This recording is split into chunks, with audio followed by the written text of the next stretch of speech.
Hello दोस्तों, इस question में हमें कैलकुलेट करना है और एक्चुअली बताना है कि यहाँ पे से जो रे डायग्राम है वो रे डायग्राम का पैटर्न क्या होगा। जैसा कि ये जो सरफेस आप यहाँ पे देख रहे हो ए बी सरफेस, इस पे रे परपेंडिकुलरली यहाँ पे आ रहा है, तो यहाँ पे कोई भी रिफ्रैक्शन नहीं होगा। तो ये जो रे डायग्राम है यहाँ पे इस सरफेस पे जो ए बी के बाद जो बनेगा वो स्ट्रेट थ्रू पास कर जाएगा, यहाँ बिल्कुल स्ट्रेट लाइन में पास कर जाएगा और जाके हिट करेगा ए सी सरफेस को। तो ये कुछ इस तरह से आएगा आपका, यहाँ से स्ट्रेट लाइन में यहाँ पास कर गया। और अगर हम यहाँ पे एक नॉर्मल ड्रॉ करेंगे, चलिए नॉर्मल ड्रॉ करते हैं। तो इस सरफेस पे अगर नॉर्मल ड्रॉ करेंगे तो नॉर्मल कुछ इस तरह से ड्रॉ कर दिए हम लोगों ने, तो ये नॉर्मल होगा परपेंडिकुलरली। अब ये जो है ये नॉर्मल है और यहाँ पे ये जो एंगल है ये आपका, ये एंगल, इसी को इसको हम लोग कहेंगे इंसिडेंट एंगल। अब ये जो इंसिडेंट एंगल है ये इंसिडेंट एंगल इस सरफेस से जा रहा है, तो यहाँ पे हमें ये पता करना है कि ये जो इंसिडेंट एंगल है क्या ये क्रिटिकल एंगल से ज्यादा होगा कि नहीं, क्योंकि आपको पता है कि क्रिटिकल एंगल से अगर ज्यादा हो जाएगा तो टोटल इंटरनल रिफ्लेक्शन हो जाएगा।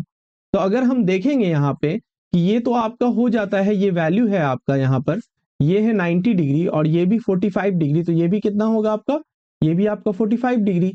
तो आई का जो वैल्यू है, आई का वैल्यू कितना होगा आपका 45 डिग्री। ओके, तो यहाँ पे हमें पता है कि ये जो क्रिटिकल एंगल होता है, जैसा कि ये सरफेस का रिफ्रैक्टिव इंडेक्स कितना दिया हुआ है, एन का वैल्यू है 1.6। तो अब हमें पता है कि साइन आई सी जो क्रिटिकल एंगल का वैल्यू होता है 1/n होता है, और एन का वैल्यू यानी कि 1/1 आपका हो जाएगा 1/1.6, यानी 1 और डेसिमल ऊपर लेके जाएंगे तो 10/16 लिख सकते हैं, और इसी चीज को काटेंगे तो हम ये हो जाएगा ये 5/8, और ये फिर हो जाएगा 0.6, और ये 8, और ये हो जाएगा 0.645 हो जाएगा ये करीब साइन आई सी, यानी साइन आई सी का वैल्यू कितना होगा ये। लेकिन अगर आप देखिएगा यहाँ पे ये जो आई है वैल्यू यहाँ पे, तो अगर हम साइन आई निकालें, साइन आई निकालें तो साइन आई कहने का मतलब क्या हो जाएगा, साइन 45। और साइन 45 का वैल्यू कितना होगा यहाँ पे 1/√2, और 1/√2 का वैल्यू होता है 0.707। तो आप देख रहे हो कहाँ वैल्यू क्या है, यहाँ पे जो क्रिटिकल एंगल का जो वैल्यू आना चाहिए वो है 0.65, और हमारे पास है साइन आई जो है इंसिडेंट एंगल है जो कि 45 डिग्री है, वो वैल्यू है 0.70। जाहिर सी बात है यहाँ पे कि आई जो है ना, आई जो है आपका, आई जो है आपका वो क्या है आपका, है ना, आई जो है आपका ग्रेटर देन है i c. So it means this implies क्या होगा कि total internal reflection occurs at कौन सा surface, at surface AC. AC पर क्या होगा, टोटल इंटरनल रिफ्लेक्शन होगा। जब टोटल इंटरनल रिफ्लेक्शन होगा तो वो यहां से टोटली इंटरनली रिफ्लेक्ट होगा, और टोटली इंटरनली रिफ्लेक्ट होगा तो आप सोचो ये यहाँ पे ये कितना है, यहाँ पे है ये वैल्यू क्या है 45 डिग्री, ये कितना है 45 डिग्री। और अब ये जो गिरेगा ये भी टोटली इंटरनली रिफ्लेक्ट हुआ है, तो जितना एंगल ऑफ इंसिडेंट उतना ही एंगल ऑफ रिफ्लेक्शन। तो यहां से ये क्या आएगा, बिल्कुल स्ट्रेट लाइन में आ जाएगा। तो बिल्कुल स्ट्रेट लाइन में हम लोग ड्रॉ करेंगे, ठीक है। तो यहाँ पे हम लोग इसे ड्रॉ करेंगे, तो यहाँ से स्ट्रेट लाइन बिल्कुल आएगा कुछ वो इस तरह से, यहाँ ड्रॉप हो जाएगा। और ये जो एंगल होगा, ये एंगल होगा आपका, ये भी 45 डिग्री। ओके, और ये क्यों इस सरफेस है, क्योंकि ये नॉर्मली यहाँ पे हिट हुआ है, तो नॉर्मली हिट हुआ है तो ये इसी तरह से चलता चला जाएगा। तो रे यहाँ से आया, यहाँ पे टोटल इंटरनल रिफ्लेक्शन हुआ, यहाँ पे क्या हुआ, टोटल इंटरनल रिफ्लेक्शन हुआ। यहाँ पे नॉर्मली पास कर जाएगा क्योंकि नॉर्मल आया है यहाँ पे, इस जगह पे नॉर्मली पास कर जाएगा। अब ये इस सरफेस पे यहाँ पे हिट किया है, अब ये इस सरफेस पे हिट किया है यहाँ पे।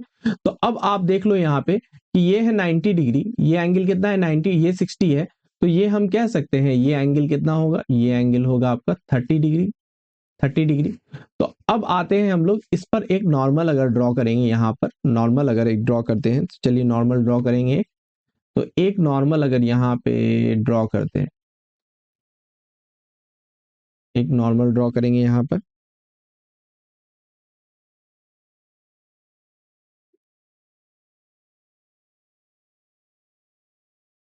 ओके, तो चलिए नॉर्मल, हम नॉर्मल को प्लेस कर देते हैं कुछ यहाँ पर। तो ये है हमारा नॉर्मल। अब नॉर्मल है तो यहाँ पे जो इसके लिए, इस सरफेस के लिए, कौन से सरफेस के लिए, डीसी सरफेस के लिए, डीसी सरफेस के लिए क्या होगा यहाँ पे, डीसी सरफेस पे ये जो एंगल ऑफ इंसिडेंस है, क्योंकि ये टोटल एंगल कितना है, ये टोटल एंगल है आपका, ये टोटल एंगल है 90 डिग्री, ये टोटल एंगल है आपका 90 डिग्री, ये 30 डिग्री है, तो ये जाहिर सी बात है ये हो जाएगा आपका 60 डिग्री। तो यहाँ पे आप देखो कि इंटरनल जो एंगल ऑफ इंसिडेंस है, और ये सेम उसी चीज से बना हुआ है जो कि ऊपर का जो प्रिज्म है बना हुआ है 1.6 से। तो इसका मतलब क्या है, हेयर ऑल्सो यहाँ पे अगर हम बात करेंगे एट सरफेस, कौन सा सरफेस, डीसी सरफेस, अगर हम सरफेस डीसी की बात करेंगे, here also, here also I जो कि है आपका वैल्यू क्या है 60 डिग्री ग्रेटर देन क्या है आईसी, आई क्या है यहाँ पे ग्रेटर देन आईसी है, तो यहाँ पे टोटल इंटरनल रिफ्लेक्शन अकर करेगा। So total internal reflection occurs at कौन सा सरफेस, एट सरफेस कौन सा, डीसी। तो डीसी पर टोटल इंटरनल रिफ्लेक्शन अकर करेगा, और जब टोटल इंटरनल रिफ्लेक्शन करेगा तो ये 60 डिग्री है, यहाँ पर ये 60 डिग्री है, 60 डिग्री है, तो ये कितना 60 डिग्री पे जाएगा, 60 डिग्री पे जाएगा। अब देखो आप कि ये एंगल है आपका 60 डिग्री, ये है एंगल आपका कितना है, ये एंगल है आपका, ये एंगल है आपका 60 डिग्री, ये एंगल है आपका 60 डिग्री, और ये जब जाएगा यहां से 60 डिग्री बना के, तो ये कुछ इस तरह से, चूंकि ये फिगर ही थोड़ा सा ज्यादा बड़ा बन गया है, ओके, तो नॉर्मली यहाँ पे हम लोग अगर देखें तो ये 60 डिग्री बना के जाएगा इस तरह से। चलिए, तो डायग्राम क्या बन जाएगा हमारा, ये कुछ इस तरह का, तो रे डायग्राम हमारा बन जाएगा, ये यहां से सीधा नहीं जाएगा बल्कि हाँ, इस तरह से ये निकलेगा। ओके, तो ये इस तरह से निकलेगा यहाँ पर, ठीक है। तो यहाँ पे, यहाँ जो एंगल बनेगा, ये जो एंगल बनेगा, ये एंगल बनेगा आपका, ये एंगल बनेगा 60 डिग्री। ओके, अभी आप बोलेंगे सर यहाँ पे ऐसा क्यों निकल गया, अभी देखते हैं क्या ये नॉर्मली यहाँ पे ये 60-60 हो गया, ये एंगल भी कितने, तो ये एंगल कितना हुआ, ये एंगल यहाँ पे अगर इस चीज को डायग्राम से दिखाएं तो ये एंगल काफी छोटा बन गया है यहाँ पर, ये एंगल, इसीलिए ये एंगल कितना हो गया, ये एंगल है आपका, ओके, तो ये एंगल है आपका 30 डिग्री। अगर आप देखेंगे ये 30 डिग्री है, 60 डिग्री 30 डिग्री है, और ये एंगल है आपका, अगर बड़ा सा डायग्राम करके दिखाते हैं अगर आपको यहाँ से, और ये एंगल कितना आपका 60 डिग्री है, काफी टाइम भी हो गया अभी, 60 डिग्री और ये 30 डिग्री है, तो ये बचा क्या, ये आपका 90 डिग्री, ये एंगल क्या है 90 डिग्री, तो इसीलिए ये नॉर्मली निकल जाएगा। तो ये डायग्राम क्या हो जाएगा आपका, यहाँ पे 60 है, ये 30 है, और ये क्योंकि एंगल ऑफ प्रिज्म 60 डिग्री है, तो ये नॉर्मली यहाँ से निकल जाएगा। ओके, तो होपफुली ये क्वेश्चन का सॉल्यूशन आपको समझ में आया होगा।